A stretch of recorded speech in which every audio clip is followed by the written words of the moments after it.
En la noche hay una cita. Plan nocturno. Con la conducción de Silvana Massa.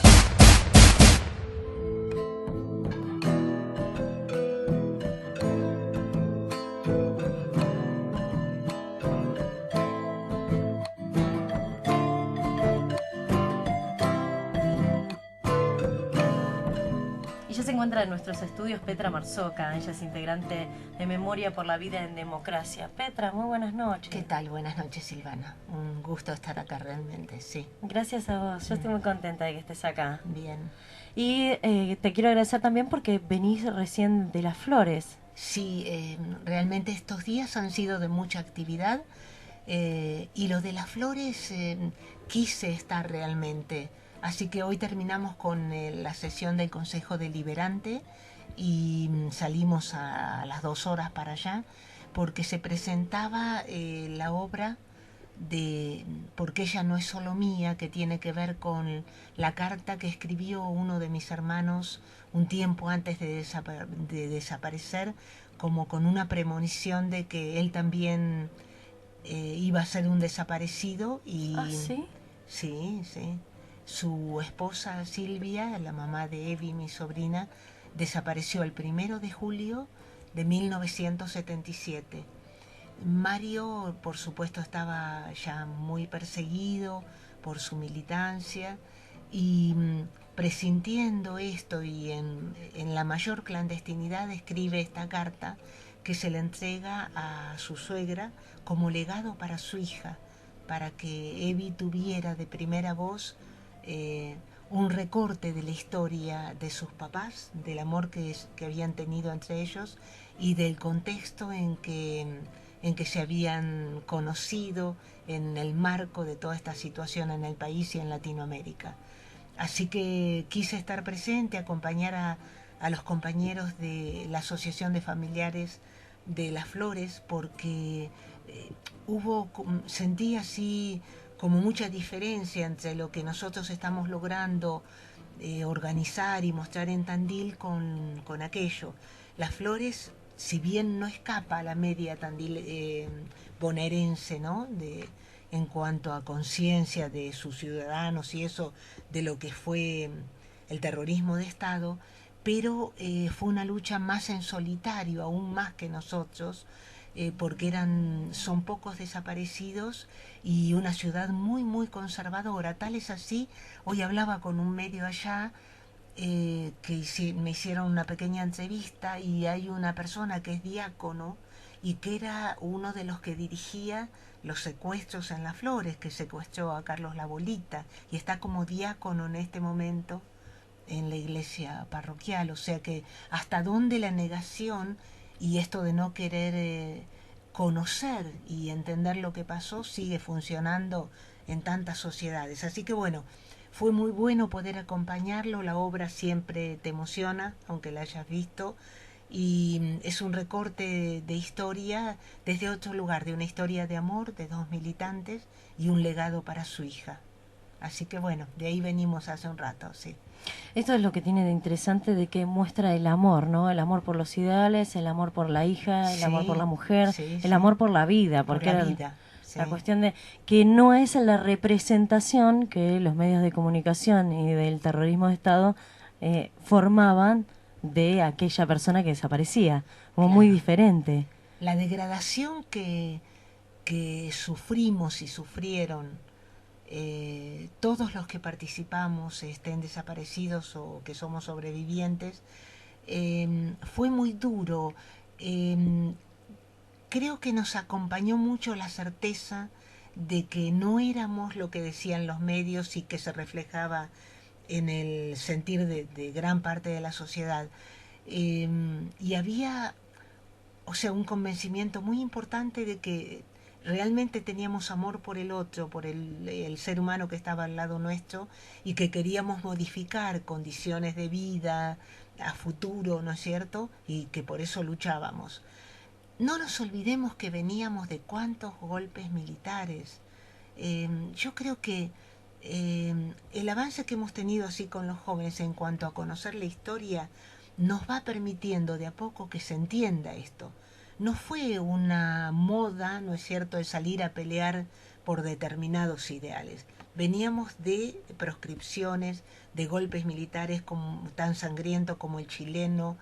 eh, ya se había dado el golpe también en Perú, ¿no es cierto?, destituyendo a Velasco Alvarado, porque fue una época muy rica. El otro día hablábamos con otro medio de comunicación que no fue la unión que hay en la actualidad en cuanto a la conformación, por ejemplo, de una UNASUR, de un Mercosur, pero había esbozos de gobiernos populares en varios países de Latinoamérica. Y no fue casual el Plan Cóndor ni todo el, el objetivo, ¿no es cierto?, de Estados Unidos en cuanto a no permitir que esos cambios, esas revoluciones prosperaran, ¿no?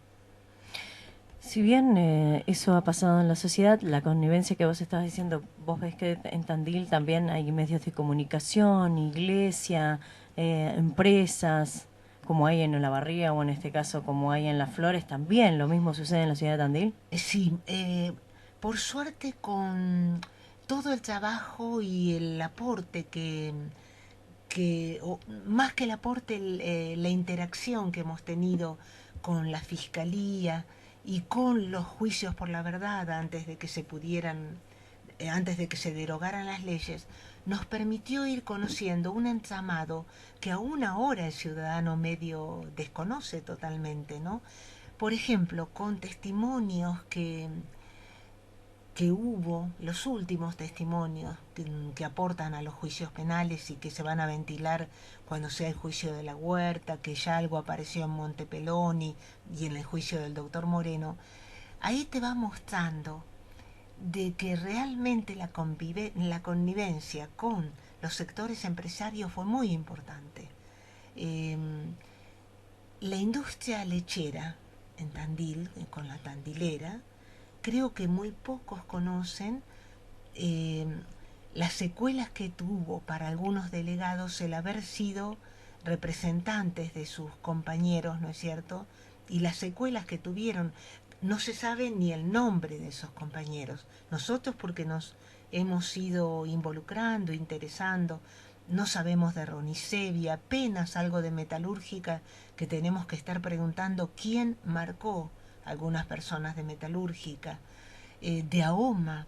De AOMA tenemos noticias de una persona que era, no sé si era el delegado o secretario del sindicato, que falleció ahora, quedó con unas secuelas muy importantes, y de eso no se conoce absolutamente nada. Y ahí culpo también a un sector del sindicalismo, ¿no es cierto? Si yo estoy en la actualidad defendiendo derechos de mis compañeros, eh, ya sea municipal, lo que fuere, es un compromiso conocer la historia de los que antes pelearon por esos derechos y rescatarlos del olvido y revalorizar su lucha. O sea que realmente cuando uno va hablando de todo esto, entendés que el terrorismo de Estado nos atravesó a todos, no solo a las víctimas, a los familiares, ¿no es cierto?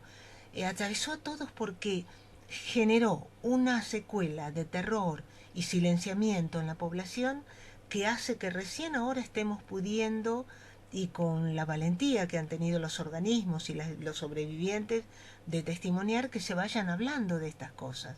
Y ese es nuestro compromiso con las generaciones futuras. Por eso yo creo que si memoria algo rescata de su historia es el trabajo con jóvenes y memoria. Tandil llevó 14 escuelas a Chapadmalal con los proyectos de jóvenes y memoria, y ahora los estamos invitando a que hagan un trabajo sobre historia del sindicalismo en Tandil, ¿no? Porque es esto que te decía que no se conoce demasiado. Pero ahí es donde hemos empezado a correr velos, ¿no? Y poder hablar de problemas actuales, pero vinculados con el silenciamiento de antes, ¿no? Otra forma de correr velos es derribar mitos, ¿no? Esta cuestión de, ustedes deben estar, no sé, por ahí muy acostumbrados a escuchar, uy, pero siempre están hablando de lo mismo, siempre vuelven para atrás cuando hace 39 años, 38, 37, Sí, porque todos los años dicen lo todos mismo. los años dicen lo mismo. Digo, cuando se encuentran con este preconcepto, con este prejuicio de siempre hablar de lo mismo, ya está, ya pasó, de acá hay que mirar para adelante. ¿Cómo reaccionan? ¿Cómo habría que repensar esto que se dice o que se siente, ¿no? Bien, yo siempre tomo el ejemplo del franquismo, ¿no? 40 años de dictadura que generó en su población y más que nada con el estado de bienestar que sobrevivió, que tuvo España en los últimos años antes de la grave crisis. Y ahí uno se da cuenta cómo todo el mundo se disciplinó, salvo los, los muy pocos republicanos, comunistas o socialistas que quedaron y que siguieron hablando. Pero atravesó a toda la población un silencio como que ahí no hubiera habido una guerra civil, no hubiera habido fusilamientos, no hubiera habido enterramientos clandestinos. Me hace acordar muchísimo a lo de España, a lo de Argentina. Después del terrorismo de Estado, bueno, la democracia realmente que la celebramos todos, fue rápidamente presionada y silenciada en cuanto a la expresión de ejercer la justicia, ¿no es cierto?, a través de los juicios, por presiones que de dónde surgieron. Surgieron de los mismos grupos de poder que aún ahora siguen intentando boicotear a cualquier gobierno que tenga visos de gobierno popular. Entonces, la población acostumbrada, primero disciplinada con el terror, ¿no es cierto? Porque eso es muy sutil, pero penetró en todos. El mecanismo más común es negar la realidad, eso lo sabemos aún en los problemas personales, ¿no? Eh, Negas la realidad, no te permitís un análisis, no te permitís discutir con los otros qué está pasando, y ahí somos cómplices los educadores, los medios de comunicación, todos los que tienen alguna responsabilidad en cuanto a hablar de estas cosas públicamente. Entonces, estos mitos se instalan, los fortalece terriblemente el periodo neoliberal del menemismo, ¿no? Ahí yo creo que fue una destrucción con otras características, pero tan grave como la del terrorismo de Estado, porque ahí nos encerró cada uno en su cosa individual, en su proyecto de que solo se salvaba, y accedía el que tenía posibilidades, y al otro no lo veía. Por eso tanto desprecio, aún en el momento, aún hoy, a los cortes, a los piquetes, al piquetero.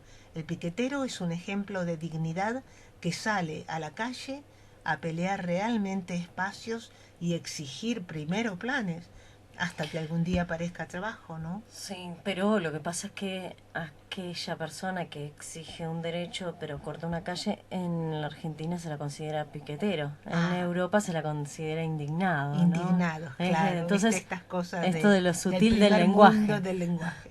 Tenemos que tener tanto cuidado con el lenguaje.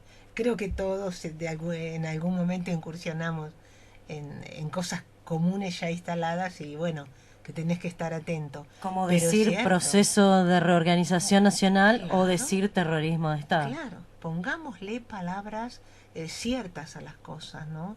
Ese es creo que el primer desafío.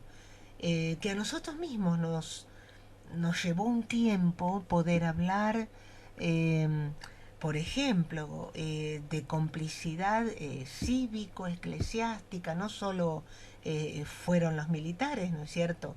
La sociedad es un conjunto de actores que interactúan entre sí y que responden a intereses. Entonces, bueno, hablemos de quiénes respaldan tales intereses y quiénes otros. Que hablar de esto no significa meter a todos los militares en la misma bolsa o que todos estén comprometidos, hasta estemos hablando de gente que se arranca en las fuerzas este año o el año anterior y se hable de odio. ¿De odio? ¿En qué sentido? ¿De en ellos tema, hacia...? No, de mirar desde otro lugar, desde los derechos humanos, mirar y analizar la sociedad desde otro lugar, que se analizaría, por ejemplo, si nosotros hablamos de proceso de reorganización nacional, estamos hablando desde una mirada militarista. Sí. Entonces los derechos humanos lo que hacen es decir, hay otra mirada, hay otro sentir, hay otro ser. Por eso se empieza a pensar en esta cuestión de la cuestión del terrorismo de Estado, lo que pasó en la sociedad, lo que pasó con los medios de comunicación, la connivencia, pero eso no significa que mirar ese lugar se pare desde una postura de odio. No, no. Mirá. Eso te preguntaba, ¿no? ¿Se paraba desde una postura de odio? No, no, yo creo que si algo, de algo podemos enorgullecernos los organismos, es que nunca partimos del odio.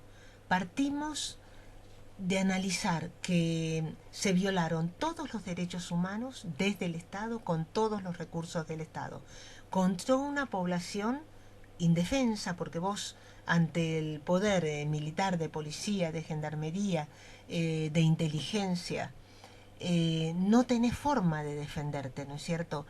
Hay algo que hay que siempre tenerlo presente. El general Riveros, en la conferencia, creo que fue en Panamá, de Estados Americanos, él dijo, a fines del 75 las organizaciones guerrilleras están destruidas. Entonces, ¿por qué el golpe? ¿Por qué seguir avanzando en esa represión tan cruenta? Porque había un proyecto de destrucción de país. Si ellos no eliminaban a los sindicatos combativos, a los estudiantes lúcidos, a los intelectuales lúcidos, al conjunto de la población que queríamos otro proyecto de país, no podían avanzar en su proyecto.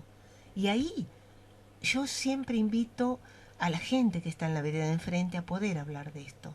Lamentablemente nunca he tenido interlocutores, pero realmente lo ideal sería poder razonablemente, porque no me suena la palabra civilizadamente, razonablemente, como ciudadanos, poder hablar de estas cosas.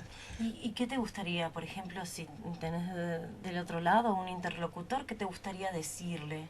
Por ejemplo, ¿qué me puede decir de la destrucción de la industria nacional? ¿A qué apuntaba eso? Con tomar las propagandas del periodo del terrorismo de Estado, donde te mostraban que todo lo de afuera era excelente, que nuestra producción era una porquería.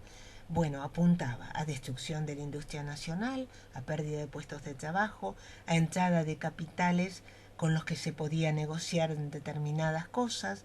Por eso la industria, por ejemplo, en naviera, astilleros, ¿por qué fue tan fuerte la represión en astilleros? Porque astilleros inmediatamente Macera negocia otro tipo con ganancias millonarias, con producción de barcos para otros países. Bueno, estaba involucrado después Klein, hay mucho para hablar de eso. Entonces, si alguien me puede explicar por qué desapareció nuestra industria textil y como ellas tantas otras, bueno, lo escucho, pero con cualquier economista que tenga dos dedos de frente, eso se lo podés responder, ¿no? Esto por el mito que hay de con los militares estábamos mejor económicamente. Estábamos mejor, claro. ¿Qué pasó con la deuda externa, señores? Por favor, si alguien me puede explicar.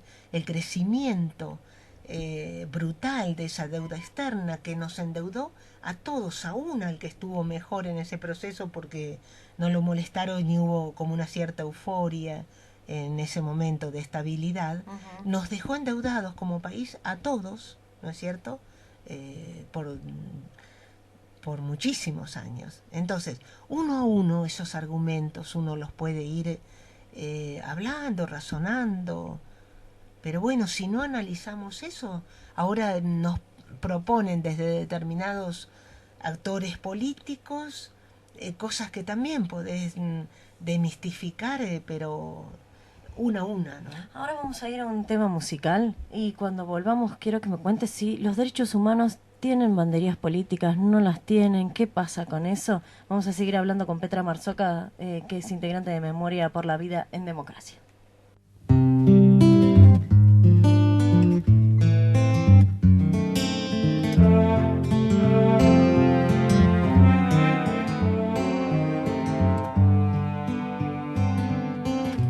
Cuando no tenía nada decía, cuando Cuando toda la ausencia esperé, cuando tuve frío temblé, cuando tuve coraje llamé. Cuando llegó carta la abrí, cuando escuché a Prince bailé, cuando el ojo brilló entendí, cuando me crecieron alas volé. Cuando me llamó allá fui, cuando me di cuenta estaba ahí, cuando te encontré me perdí, en cuanto te vi me enamoré. Amarataya soñé, Zaya, Zaya, Ainga. Oh, Amarataya soñé, Zaya, Zaya, Ainga.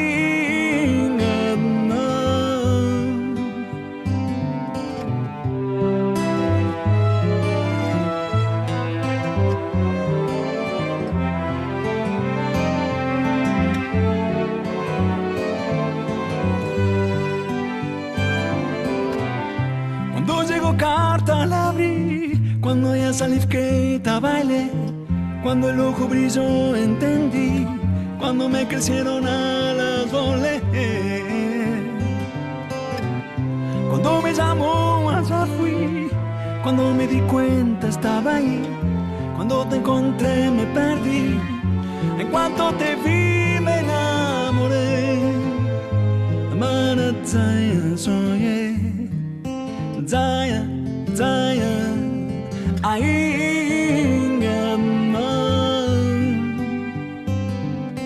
Oh, Amarataya soñé, Zaya, Zaya, Ainga.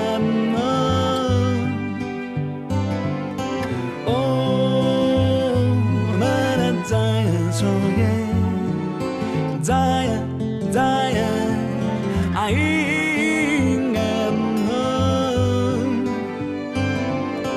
Oh, Amarataya soñé, Zaya, Zaya.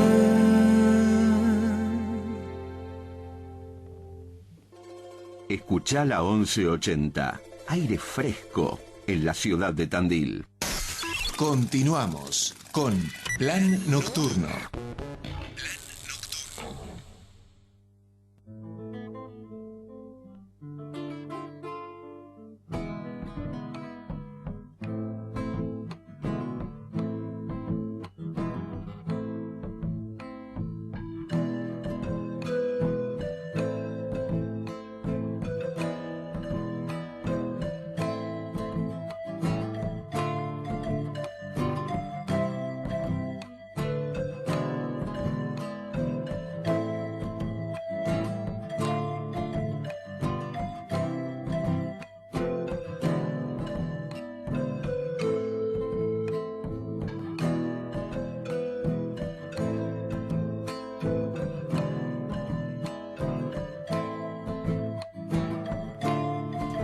Y seguimos con Petra Marzoca, que ella es integrante de Memoria por la Vida en Democracia. Y Petra, ya quiero arrancar con la pregunta que quedó pendiente.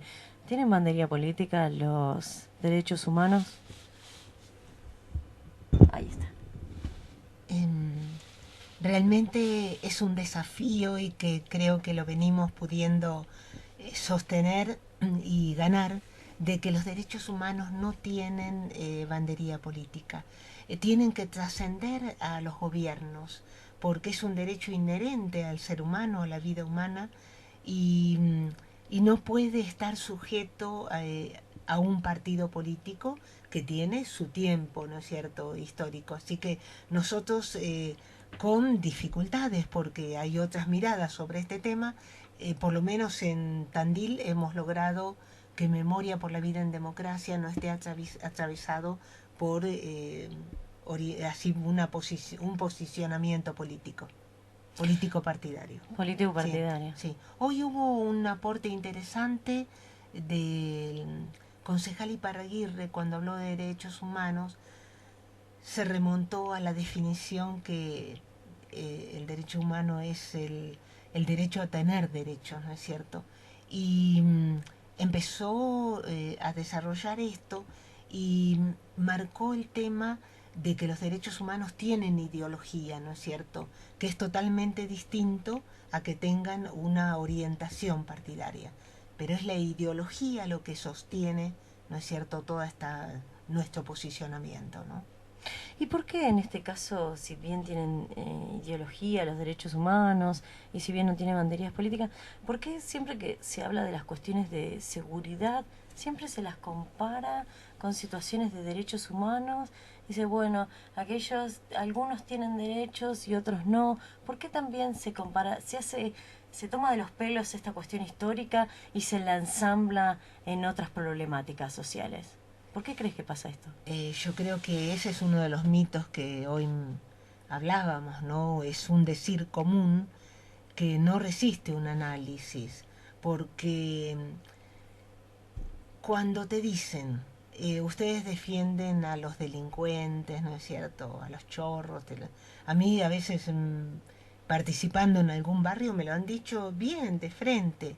Entonces digo, no, si me da un ratito de tiempo nos sentamos a tomar un mate y a charlar de esto. No es así. Todo ser humano, como lo estamos demostrando ahora desde el Estado, tiene derecho a una defensa, a un juicio justo, a condiciones de vida digna. Cuando eso está garantizado, ¿no es cierto?, ahí estás cumpliendo con los derechos humanos.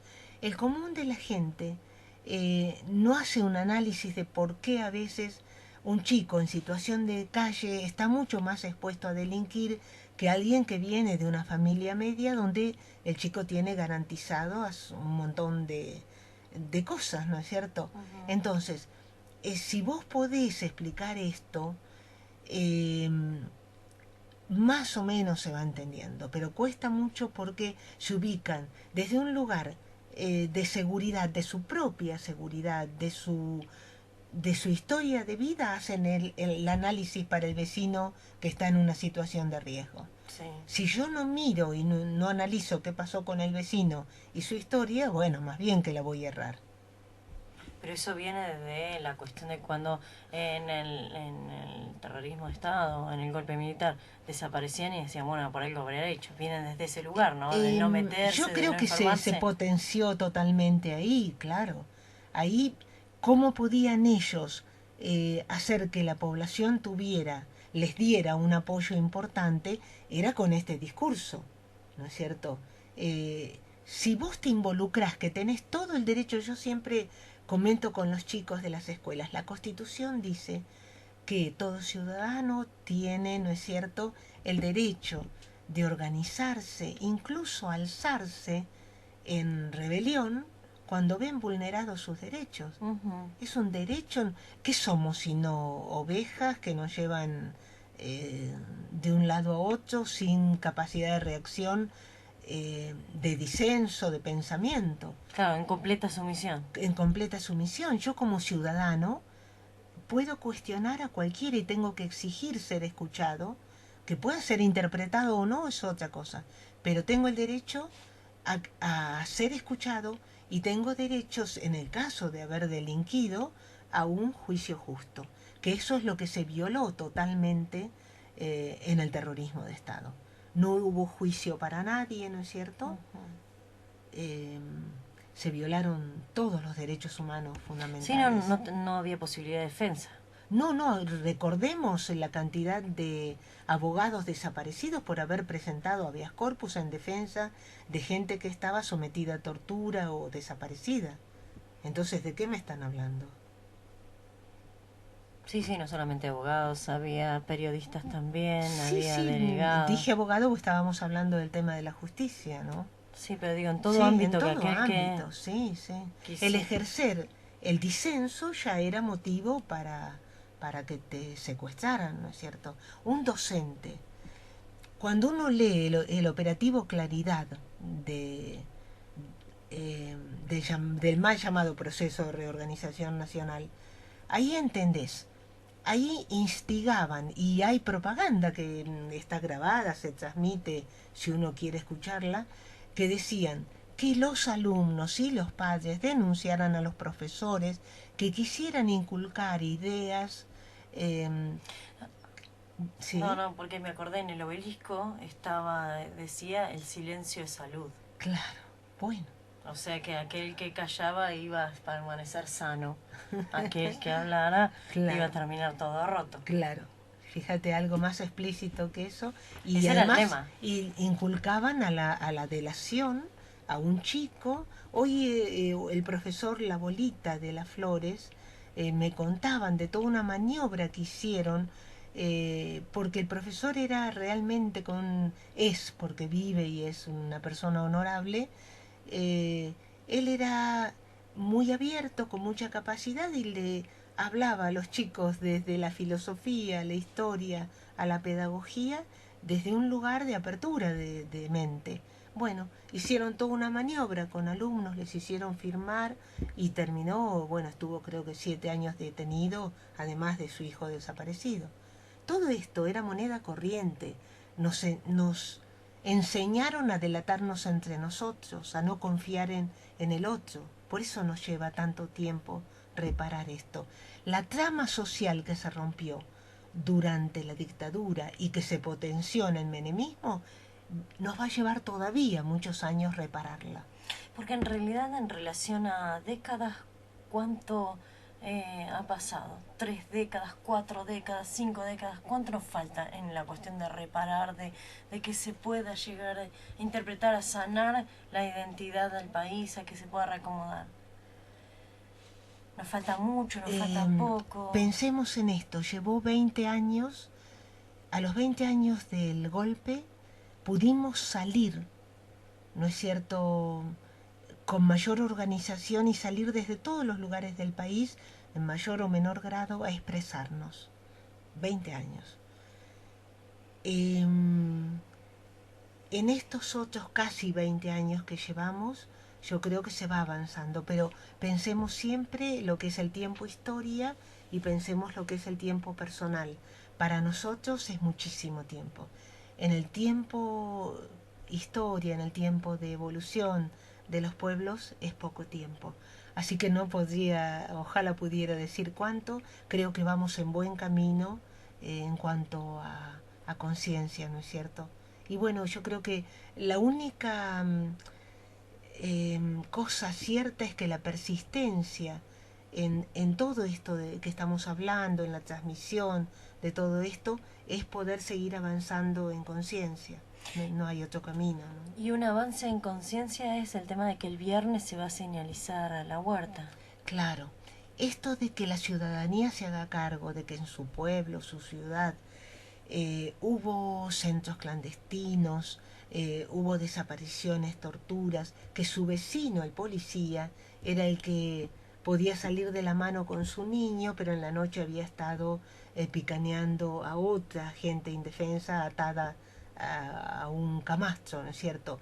Entonces, cuando todo esto, ejerciendo justicia y señalizando, y mostrando que todo esto pasó en nuestras narices, a cuadras, a pocos metros de donde estamos, el enterarnos de esto, de todo esto, habría que ser ya muy hipócrita para decir acá no pasó nada. Entonces creo que es muy importante desde el Estado el señalamiento de todos los sitios de memoria, ¿no? A los 20 años, vos eras muy pequeña, pero yo recuerdo la marcha grande que hicimos saliendo del dique, que fue muy numerosa. Llegamos a la Plaza Independencia, se había armado un palco donde hablaron periodistas. Por primera vez Eduardo Flecher, un entrañable compañero que no está y que había estado secuestrado en la huerta, pudo subirse al escenario y hablar con toda valentía de yo estuve en la huerta, fui picaneado, ahí se asesinó gente, ahora se comprobó en el juicio de Montepeloni que Fernández y Maccarini fueron asesinados en la huerta.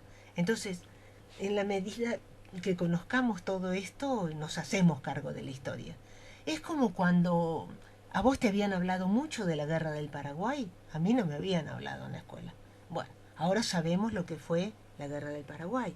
Pero eso cuántos nos llevó, ¿no? Yo soy de la generación que en la dictadura militar de 1976 en la escuela no me la habían hablado. Claro, claro. En la escuela habían llegado hasta Colón. Hasta Habían llegado de Colón para sí, adelante, no había bueno, pasado absolutamente fíjate que nada hace- y como yo claro, tenía 16 años, claro, la verdad que no me no te interesaba, interesaba, claro. en saber. Sí. Después una vez cuando llego a la universidad, Claro. a partir de ahí empiezo a, no solamente a Colón, sino de Colón para acá y empiezo a ver, bueno, esta cuestión de cómo son los paradigmas, ¿no? Y Claro. cómo uno habla y desde qué lugar se para y qué es lo que ha aprendido, que tiene que desaprender y que volver a aprender. En Sí, este sí. caso de lo que fueron toda la violación de los derechos humanos en Sí, el sí. terrorismo de Estado del Hay 76. una cosa muy linda que nos anima mucho. El otro día hubo un acto en la Escuela 1 que Eduardo del Pino, que es uno de los escultores del monumento a los desaparecidos,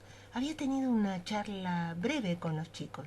El interés de chicos de 11 y 12 años ya preguntan desde otro lugar, porque ya sus maestras le han ido explicando, en la medida que puedan comprenderlo, qué pasó en ese periodo. Entonces ya preguntan desde otro lugar y hay otro interés. Ahora, Así que, ya que estamos en confianza y que ya es lo último que hablamos, Sí. te cuento esto.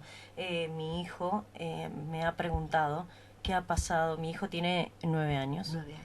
Con lo cual en la escuela le dan qué significa el 24 de marzo Bien. y a partir de ahí, como él mira Samba, que Samba es Ay, un ¿viste? dibujito Sí, histórico que cuenta también sobre las dictaduras militares, me preguntó qué pasó en el golpe de Estado en 1976. Ah, mira. Entonces buenísimo. le he Sí, contado sí.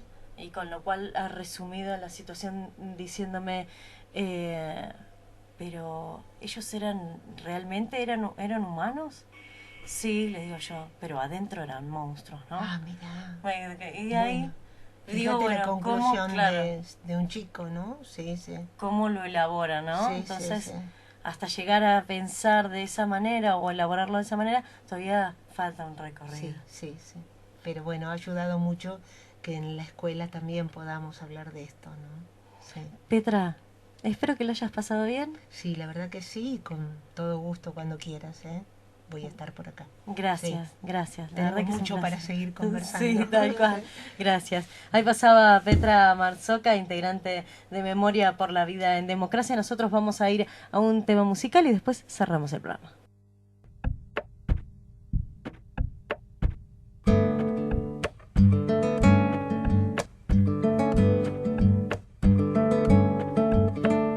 Clavo mi remo en el agua, llevo tu remo en el mío. Creo que he visto una luz al otro lado del río.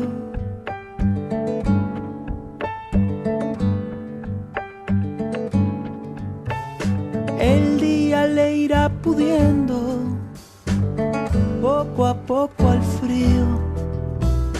Creo que he visto una luz al otro lado del río.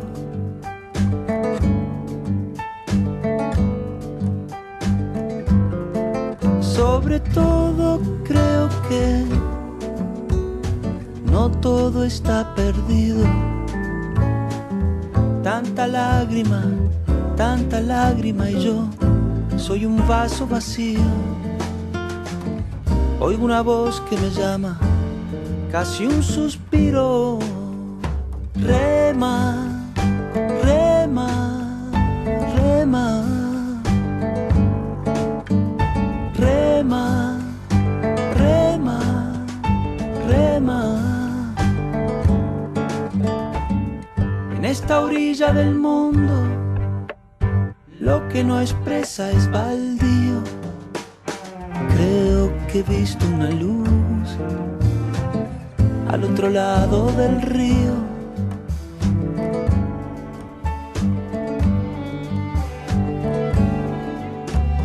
Yo muy serio voy remando, muy adentro sonrío. Creo que he visto una luz al otro lado del río.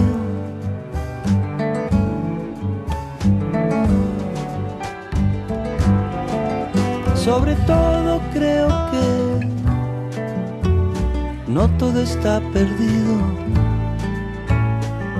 Tanta lágrima y yo soy un vaso vacío. Oigo una voz que me llama, casi un suspiro. Rema, rema, rema. Rema, rema, rema. Clavo mi remo en el agua, llevo tu remo en el mío. Creo que he visto una luz al otro lado del río.